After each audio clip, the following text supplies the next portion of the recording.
In progress. Hi, good day. Our lecture will focus now on software systems. If we recall, we have some discussions on hardware, um, process, data as part of the information system components. So for this video or series of videos, we will focus now on the software component, which we call this one as systems and application software. So Um, I'll give first an overview of software. So to give you a general idea of what are the software components that we are talking about, we look at into these um, various areas of software systems software components of a system in a computer system. Number one is the program or computer program, which is a sequence of instruction for the computer. All of the programs, if not implemented in hardware, are composed of sequence of instruction for a computer or computer components to do, and this is what we call computer programs.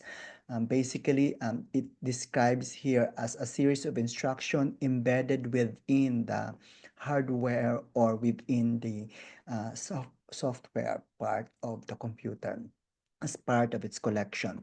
Second component of a software is a documentation which describes program functions. So these are supporting documents that may need reference by other programmer or users. It pertains to how to use a certain software.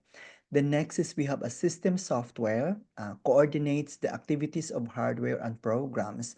So if you look at this one, system software are considered sometimes as the middle this is the interface between the hardware and the software part.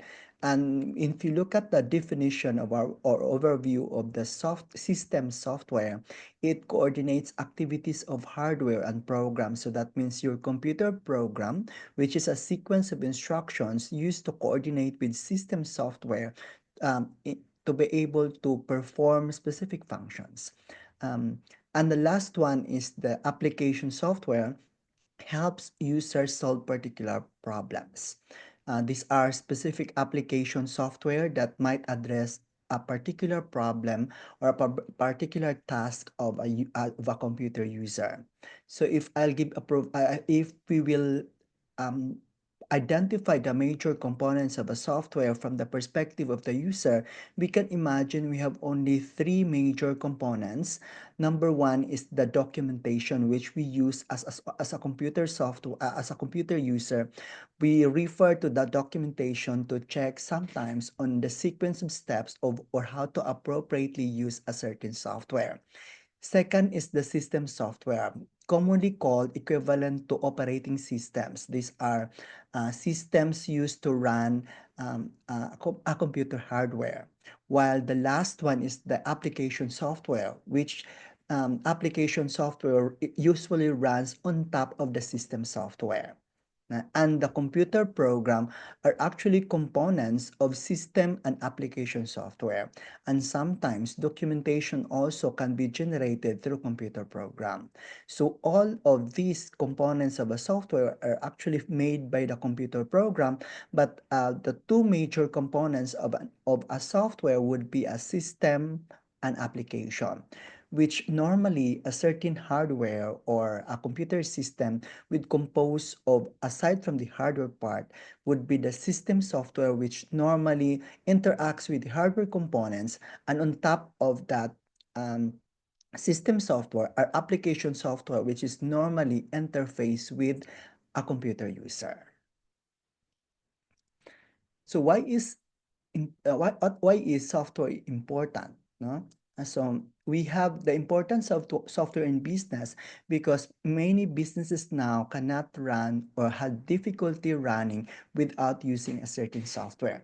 In fact, many of the government agencies or institution now is employing software to make the work efficient or to avoid certain manual errors committed by human beings.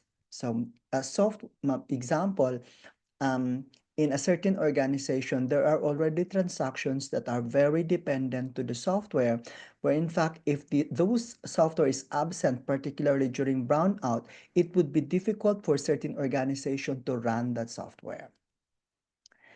Then we can also look at the classification of software by type and the influence in which it can be used. So these are supporting individual, group, and organizational goals. Similar with other components such as hardware or peopleware, there are aspects of software that support certain group in the organization, and we can differentiate here, as I've said, with the major classification that we can use is the system software and application software, and both software support at the personal, work group, and enterprise level, where personal would be a support of a software as an individual computer user, while the work group software is a classification wherein a certain team or a certain office or group can use the software at the same time, while the enterprise is pertaining to the entire organization. So if we will describe here, we have a software such as system software at the personal level. It uses personal computer and workstation operating systems, while the application software is the word processing, spreadsheet, database, and graphic software. So that means at a personal level, sa system software, you are using the operating system such as Windows or Mac OS. And on top of that system software, you are running an application software that might be word processing or any office applications. Next would be from the personal level, you might be involved in a team or a certain group of people in the organization. So the system software that might be running is the network operating systems, which is an operating system that will support connected computers.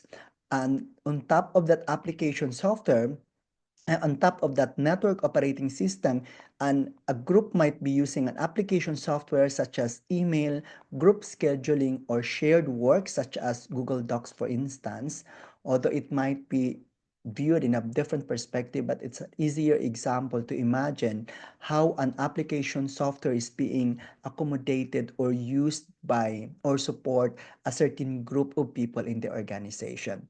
But there are also software that is designed to support the entire organization, and we call this enterprise level system software or enterprise application software. So, for example, for enterprise system software would be mid-range computer and mainframe operating systems. This we commonly use this as of now. We commonly use this as a server computer that might support the entire, partly support or fully supported the entire organization. While the application software which can be designed for at the enterprise level would include the general ledger or order entry or payroll or human resource.